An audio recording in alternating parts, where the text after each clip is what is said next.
कांग्रेस सांसद और लोकसभा में विपक्ष के नेता राहुल गांधी ने एक बार फिर से यह दावा किया कि भारत के चुनावी सिस्टम में गड़बड़ी है। भारतीय चुनाव आयोग समझौता कर चुका है। राहुल गांधी ने अमेरिका के बोस्टन में भारतीय प्रवासियों को संबोधित करते हुए यह बातें कही हैं। इधर राहुल के बयान से एक बार फिर से बीजेपी भड़क गई। बीजेपी कह रही है कि राहुल गांधी जब भी विदेश जाते हैं वो देश का अपमान करते हैं। In simple terms, more people voted in the Maharashtra assembly elections than there are adults in Maharashtra. This is a fact. And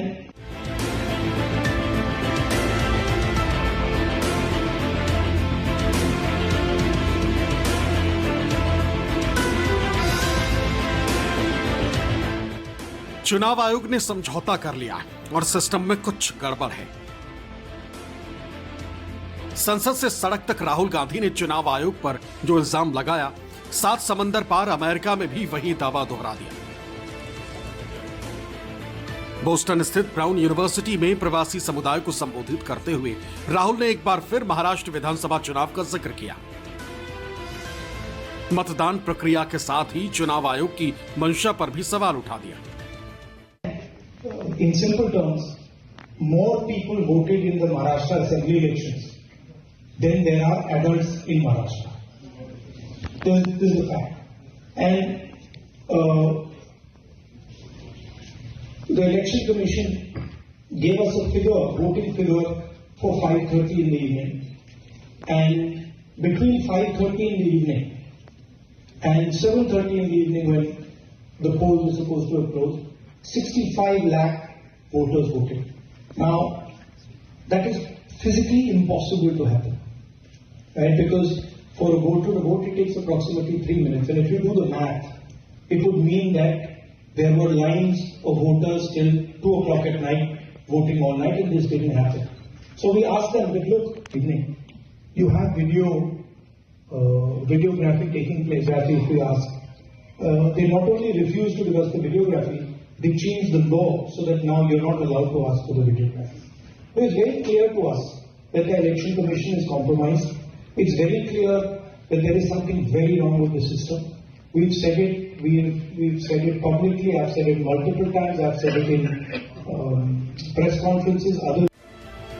EVM का मुद्दा तो राष्ट्रव्यापी था। चूंकि राहुल ने जिक्र महाराष्ट्र का किया, लिहाजा सबसे पहले राहुल पर हमला भी महाराष्ट्र से ही हुआ। बीजेपी नेता और महाराष्ट्र के मुख्यमंत्री देवेंद्र फडणवीस ने राहुल के इल्जामों का तो कोई जवाब नहीं दिया, लेकिन जिन घिसी पिटी दलीलों से बीजेपी राहुल पर हमला करती है, वही दलील दोहरा दी।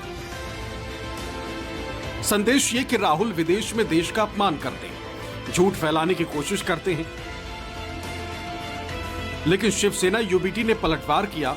दलील ये कि राहुल ने जो कहा है सही कहा है और ये पूरी दुनिया जानती है। ये बहुत ही दुख की बात है कि श्रीमान राहुल गांधी विदेश में जाकर अपने देश के प्रति, अपने देश के संविधान ने जो संस्थाएं तैयार की है उनके प्रति इस प्रकार से झूठ बोलने का प्रयास करते हैं, झूठ फैलाने का प्रयास करते हैं। 100% सही है, क्योंकि चुनाव आयोग भाजपा के ही कार्यालय से चलता है, उन्हीं के दफ्तर से चलता है, ये पूरी दुनिया जानती है।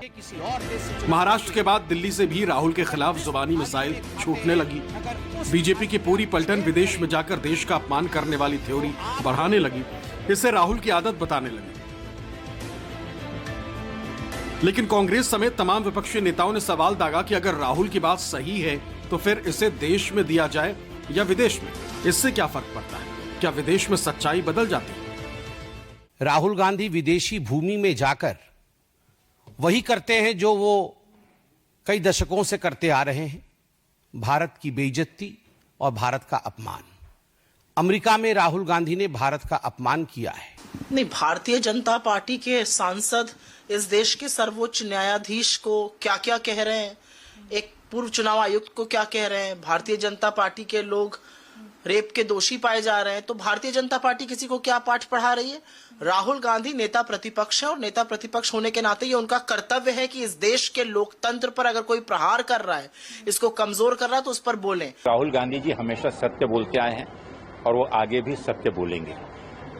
राहुल गांधी जी ने कहा आज वो सत्य को पूरी देश की जनता जानती है कि किस प्रकार से भारतीय जनता पार्टी, उनका इलेक्शन डिपार्टमेंट उन्हें ईडी को बना दिया है। फर्जी वोट, फर्जी वोटर और फर्जी वोट,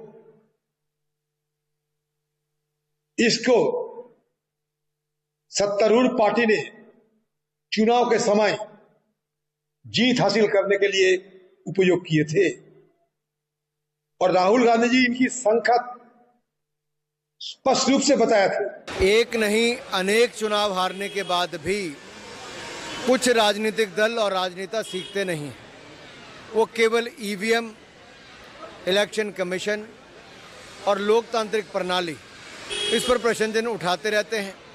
भारत को बदनाम करने का काम दुनिया भर के देशों में जाकर करते हैं। मुझे ये बताइए, बॉस्टन में बोला ये गलत है या ये बात गलत है?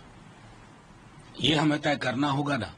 अब अगर आप उस थियरी को मानते हैं कि विदेश में जाकर के थी, तो ये तो एक सर्टेन इंस्टीट्यूशंस की जिसकी इंटरनेशनल रिप्यूट थी, क्या हाल के वर्षों में उसमें कमी नहीं आई है? इलेक्शन कमीशन को क्यों नहीं सुधारती? इस देश में हम सबसे बड़े एक लोकतंत्र के रूप में हैं। वहां राहुल गांधी जी ने चलिए अपने अध्ययन भाषण के दौरान जो एक उन्होंने वहां लेक्चर डिलीवर किया है उसमें फैक्ट्स दिए हैं, वो अपनी जगह पर। क्या ये फैक्ट्स अमेरिका में नोन नहीं? सब जानते हैं। लोग जो चाहते उसको सत्ता में लाने का लोगों को अधिकार है और आज तक कांग्रेस पार्टी कई साल तक सत्ता में रही है और ये जो ईवीएम मशीन है ये नरेंद्र मोदी साहब ने नहीं लाई है, कांग्रेस पार्टी के जमाने में आई है। जब लोकसभा में उनको अच्छी सीटें मिली तब हमने ये सवाल नहीं खड़ा किया ईवीएम मशीन। इसके तज्ञ लोगों ने इसके ऊपर क्वेश्चन उठाया है ईवीएम के ऊपर, और सवाल यही आता है कि राहुल जी गांधी सच बोलते तो इनको मिर्ची क्यों लगती है, ये क्यों बखला जाते हैं? अगर हिम्मत है तो आप ईवीएम छोड़कर बैलेट पेपर चुनाव लड़ो ना। कांग्रेस ने अक्टूबर 2024 में हरियाणा चुनाव के नतीजों पर भी सवाल उठाया।